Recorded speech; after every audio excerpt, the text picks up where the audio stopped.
Hey, always appreciate you stopping by my channel, checking out a new video. Today I'm going to be going over the 90-90-90 stretch. This is a great stretch that attacks a lot of the problem areas for somebody in C posture. So probably the most common postural dysfunction that I come across is people in that forward position, back is rounded, spine's in a flexed position. Really limits thoracic mobility. So this is something that we work on a lot, not only with my males, but anybody who's involved in swing athletics and is looking to increase their swing performance. So the 90-90-90 stretch, very similar to the 90-90 posterior hip stretch, except we're going to be really targeting the lower lats and the obliques. And these are these big muscle groups that really restrict thoracic mobility, how much you can rotate your trunk without rotating your hips. Crucial for swing performance. So the first thing we're going to do is start in our 90-90. So what you're going to do is get both knees and femurs 90 degrees from each other. So I have a 90-degree angle in my lead leg and hip. I've got a 90-degree angle in my trail knee and hip. So your tibia and your femur should be parallel to each other on both legs. Then you're going to flex your feet by pulling your toes towards your knees. It's going to help to anchor the legs and hips in place because we need to maintain this 90 and 90 degree angle. The next thing we're going to do is we're going to turn over that lead leg.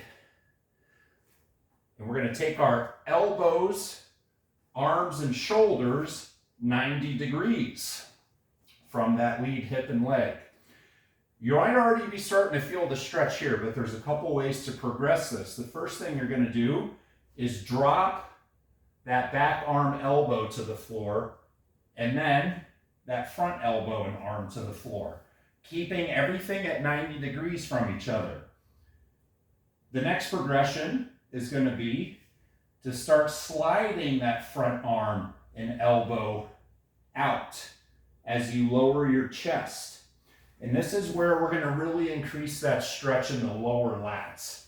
And remember, your lat attaches from your humerus all the way down to the posterior iliac crest and the lumbar spine. And so when that muscle gets tight, it's one of the big factors that pulls our spine into that flexed position.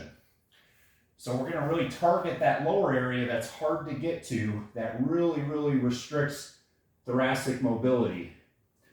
And so we want to take long breaths into this. And as we take our chest down, we continue to slide that right arm out, making sure that we maintain the position of our 90-90 in the hips and legs. And if you get that right arm out all the way, we can put a little bit more weight into it now by sliding that left arm out as well. But you're going to want to take that one step at a time, as each step will take you deeper and further into the stretch. I always encourage long breaths. We relax. We continue to sink down into our mat and to inch those fingertips out a little further as we go. And that is how you perform the 90-90-90 oblique and lower lat stretch.